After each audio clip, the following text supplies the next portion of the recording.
हस्तिनापुर के विशाल राजमहलों में जहां एक ओर शक्ति का गर्व था, राजनीति की चालें थीं, सिंहासन के लिए लालसा थी और अहंकार का उन्माद था, वहीं उसी महल के भीतर एक ऐसा पुरुष भी था जिसकी शक्ति तलवार में नहीं बल्कि उसकी बुद्धि, धैर्य और धर्म बुद्धि में थी।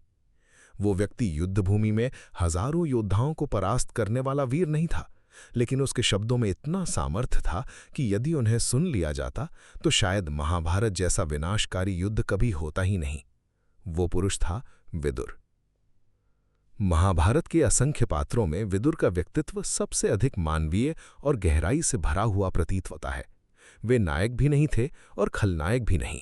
वे राजा नहीं थे, फिर भी पूरे राज्य की आत्मा उन्हीं में बसती थी। वे सत्ता के सबसे निकट रहकर भी उससे सबसे अधिक विरक्त थे। वे जानते थे कि हस्तिनापुर विनाश की ओर जा रहा है, लेकिन उनकी सबसे बड़ी त्रासदी यही थी कि वे उस विनाश को देख सकते थे, समझ सकते थे, पर रोक नहीं सकते थे। यही विवशता उनके चरित्र को असाधारण बनाती है।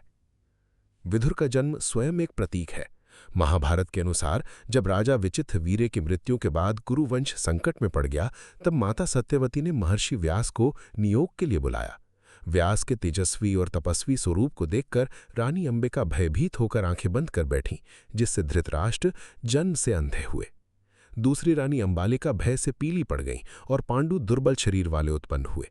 किंतु जब तीसरी बार रानी ने जाने से इनकार कर दिया और अपनी दासी को भेज दिया, तब एक विचित्र घटना घटी। वो दासी भयभीत नहीं हुई।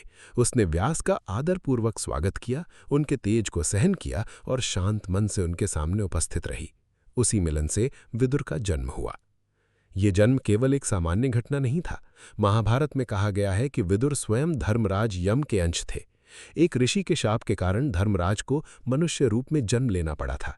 इसीलिए विदुर के भीतर जन्म से ही धर्म, न्याय और विवेक की असाधारण क्षमता थी। किंतु विडंबना ये थी कि वे राजवंश में जन्म लेकर भी दासी पुत्र कहलाए। समाज ने उन्हें कभी वो स्थान नहीं दिया जिसके वे वास्तव में अधिकारी थे।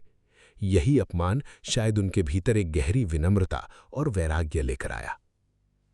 राजमहल में पली बड़े विदुर ने बचपन से ही शक्ति और दुर्बलता दोनों को निकट से देखा। धृतराष्ट्र का अंधापन केवल शारीरिक नहीं था, आगे चलकर वही अंधापन उनके निर्णयों में भी दिखाई दिया। पांडु बलशाली थे, पर उनका जीवन भी शाप और अस्थिरता से घिरा हुआ था। इन दोनों के बीच विदुर एक ऐसे व्यक्ति बनकर उभरे जिनकी सबसे बड़ी शक्ति उनका विवेक था। वे युद्ध कला में नहीं बल्कि नीति, धर्मशास्त्र और शासन की सूक्ष्मताओं में रुचि रखते थे। बचपन से ही उनमें एक विचित्र गंभीरता थी। जहां अन्य राजकुमार खेलों और शौर्य प्रदर्शन में लगे रहते, वहीं विदुर शांत भाव से सबका निरीक्षण करते। वे कम बोलते थे, लेकिन जब बोलते थे तो उनके शब्दों में ऐसी स्पष्टता होती कि बड़े बड़े गुरु भी चकित रह जाते। उनमें क्रोध कम था, धैर्य अधिक था। वे जानते थे कि मनुष्य का वास्तविक बल उसके भीतर होता है, बाहरी शक्ति केवल क्षणिक होती है। समय बीतने के साथ जब हस्तिनापुर की राजनीति जटिल होने लगी, तब विदुर का महत्व बढ़ता गया। पांडु राजा बने क्योंकि धृतराष्ट्र अंधे थे, किंतु जब पांडु वन चले गए और धृतराष्ट्र ने शासन संभाला, तब वास्तव में राज्य की नैतिक जिम्मेदारी विदुर के कंधों पर आ गई। वे मंत्री बने, लेकिन उनका स्थान केवल मंत्री का नहीं था, वे हस्तिनापुर की अंतरात्मा थे। धृतराष्ट्र स्वभाव से दुर्बल और पुत्रमोह में डूबे हुए थे। दुर्योधन महत्वाकांक्षी और ईर्ष्यालु था। शकुनी अत्यंत चतुर और प्रतिशोधी था। भीष्म प्रतिज्ञाओं के बंधन में थे। द्रोण अपने व्यक्तिगत द्वंद्वों से घिरे हुए थे। ऐसे वातावरण में यदि कोई व्यक्ति पूरी स्पष्टता से धर्म और अधर्म के बीच अंतर कर पा रहा था, तो वो विदुर थे। उन्होंने बचपन से ही दुर्योधन के भीतर बढ़ती ईर्ष्या को पहचान लिया था। वे समझते थे कि ये ईर्ष्या एक दिन पूरे वंश को निगल जाएगी। उन्होंने बार बार धृतराष्ट्र को चेताया, पर धृतराष्ट्र का हृदय पुत्रमोह से इतना बंधा था कि वे सत्य स्वीकार ही नहीं कर पाए। यही विदुर की सबसे बड़ी पीड़ा थी। वे सत्य जानते थे, लेकिन सत्ता उनके हाथ में नहीं थी। विदुर का निजी जीवन महाभारत में बहुत विस्तार से वर्णित नहीं मिलता है, किंतु जो संकेत मिलते हैं उनसे यह स्पष्ट होता है कि उनका जीवन अत्यंत सादा और संयमित था। उनका विवाह एक धर्मनिष्ठ स्त्री से हुआ था। वे राजमहल के वैभव से दूर रहते थे। उनके भीतर वैराग्य था। यही कारण था कि जब कृष्ण हस्तिनापुर आए तो उन्होंने दुर्योधन के भव्य महल में भोजन करने से इनकार कर दिया और विदुर के घर गए। ये प्रसंग केवल एक धार्मिक कथा नहीं, बल्कि विदुर के चरित्र का गहरा संकेत है। कृष्ण जानते थे कि प्रेम, सत्य और आत्मीयता महलों की भव्यता में नहीं, बल्कि सरल हृदय में बसती है। कहा जाता है कि विदुर इतने भाव विभोर हो गए कि वे केले के छिलके ही कृष्ण को खिलाने लगे और कृष्ण प्रेमवश उन्हें खाते रहे। ये कथा विदुर और कृष्ण के आत्मिक संबंध का प्रतीक है। पांडवों के प्रति विदुर का स्नेह विशेष था। वे उनमें धर्म की संभावना देखते थे। जब दुर्योधन ने लाक्षागृह का षड्यंत्र रचा तब विदुर ने गुप्त संकेतों में युधिष्ठिर को सावधान किया। ये प्रसंग उनके विवेक और साहस दोनों को प्रकट करता है। वे खुलकर दुर्योधन का विरोध नहीं कर सकते थे क्योंकि वे राज्य के मंत्री थे, लेकिन वे अधर्म के साथ भी नहीं खड़े हो सकते थे। इसलिए उन्होंने नीति और धर्म के बीच एक कठिन संतुलन बनाया। महाभारत का सबसे हृदय विदारक प्रसंग द्रौपदी का चीरहरण है। उस सभा में जहां भीष्म, द्रोण, कृपाचार्य जैसे महान पुरुष उपस्थित थे, वहां लगभग सभी मौन थे। धर्म, मानव भय और राजनीति के नीचे दब गया था। किंतु सभा में यदि किसी ने सबसे स्पष्ट और निर्भीक स्वर में विरोध किया तो वो विदुर थे। उन्होंने धृतराष्ट्र को चेताया कि एक स्त्री का अपमान केवल एक व्यक्ति का अपराध नहीं होता, वो पूरे राज्य के विनाश का कारण बन सकता है। उनके शब्दों में केवल क्रोध नहीं था, बल्कि गहरी पीड़ा थी। वे देख रहे थे कि हस्तिनापुर अपनी नैतिक आत्मा खो चुका है। विदुर नीति महाभारत का वो भाग है जहां उनका संपूर्ण दर्शन प्रकट होता है। ये केवल राजधर्म नहीं, बल्कि जीवन का गहन चिंतन है। वे कहते हैं कि लोभ मनुष्य को अंधा बना देता है, क्रोध बुद्धि को नष्ट कर देता है। जो व्यक्ति सत्य से दूर भागता है वो अंततः स्वयं अपने विनाश का कारण बनता है। वे बार बार धृतराष्ट्र से कहते हैं कि धर्म का मार्ग कठिन अवश्य हो सकता है, पर वही अंततः स्थायी होता है। उनकी नीति में गहरी मानवीय समझ दिखाई देती है।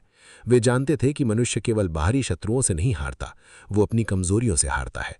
दुर्योधन की सबसे बड़ी कमजोरी उसका अहंकार था। धृतराष्ट्र की कमजोरी पुत्र मोह था। भीष्म की कमजोरी प्रतिज्ञा थी और शायद विदुर की कमजोरी राजधर्म था, जिसने उन्हें सत्य जानते हुए भी सत्ता के भीतर बने रहने के लिए विवश किया।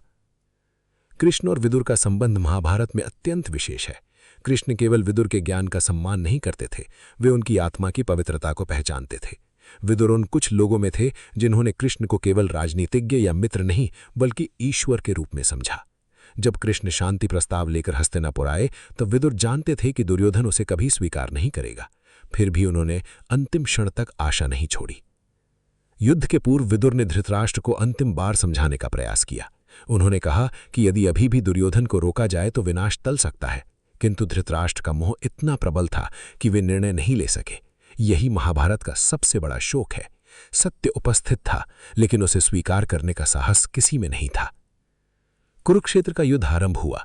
विदुर ने स्वयं को उससे अलग रखा। वे जानते थे कि यह युद्ध केवल भूमि के लिए नहीं, बल्कि वर्षों के अधर्म का परिणाम है। युद्ध के दौरान वे धृतराष्ट्र के साथ रहे और उन्हें घटनाओं का नैतिक अर्थ समझाते रहे। जब कुरुक्षेत्र युद्ध समाप्त हुआ और कौरव वंश नष्ट हो गया, तब धृतराष्ट्र टूट चुके थे। उनके भीतर पश्चाताप था, शोक था और रिक्तता थी। ऐसे समय में भी विदुर ने उन्हें नहीं छोड़ा। उन्होंने उन्हें वैराग्य और आत्मचिंतन की ओर प्रेरित किया। कुछ समय बाद धृतराष्ट्र गांधारी और कुंती वन चले गए। विदुर भी उनके साथ गए। वहां जाकर उन्होंने तपस्या आरंभ की। उन्होंने भोजन त्याग दिया और संसार से पूर्ण विरक्ति धारण कर ली। उनका अंत भी उतना ही शांत और रहस्यमय था जितना उनका जीवन। जब युधिष्ठिर उनसे मिलने वन में गए तब उन्होंने देखा कि विदुर अत्यंत कृश हो चुके हैं। कहा जाता है कि विदुर ने अपनी चेतना युधिष्ठिर में विलीन कर दी। ये प्रसंग अत्यंत प्रतीकात्मक है, क्योंकि दोनों ही धर्म के अंश माने जाते थे। मानो धर्म स्वयं धर्म में लौट गया हो। विदुर का चरित्र केवल नीति और बुद्धिमत्ता का नहीं, बल्कि गहरे अकेलेपन का भी चरित्र है। वे उस व्यक्ति की तरह हैं जो पूरे समाज से अधिक स्पष्ट देख सकता है, लेकिन जिसकी बात कोई सुनना नहीं चाहता। वे जानते थे कि दुर्योधन का मार्ग विनाश की ओर है, फिर भी वे उसे रोक नहीं सके। वे जानते थे कि धृतराष्ट्र दुर्बल है, फिर भी वे उन्हें बदल नहीं सके। वे पांडवों से प्रेम करते थे, पर खुलकर उनके पक्ष में भी नहीं जा सके। इसीलिए विदुर का व्यक्तित्व अत्यंत आधुनिक प्रतीत होता है। आज भी समाज में अनेक ऐसे लोग होते हैं जो सत्य जानते हैं, लेकिन व्यवस्था के भीतर बंधे होते हैं। विदुर उन्हीं लोगों का प्रतीक है। यदि उनके चरित्र पर उपन्यास लिखा जाए तो उसे केवल धार्मिक कथा की तरह नहीं, बल्कि एक गहरे मनोवैज्ञानिक और दार्शनिक संघर्ष की तरह प्रस्तुत किया जा सकता है। उनका बाहरी जीवन राजनीति का जीवन है, लेकिन भीतर वे एक तपस्वी आत्मा है।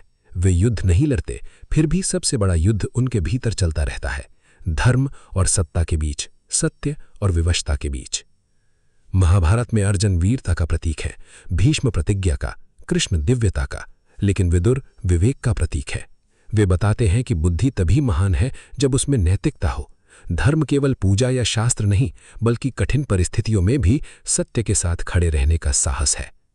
विदुर का जीवन अंततः एक मौन चेतावनी है। जब सत्ता सत्य को सुनना बंद कर देती है, तब सभ्यताएं नष्ट हो जाती हैं।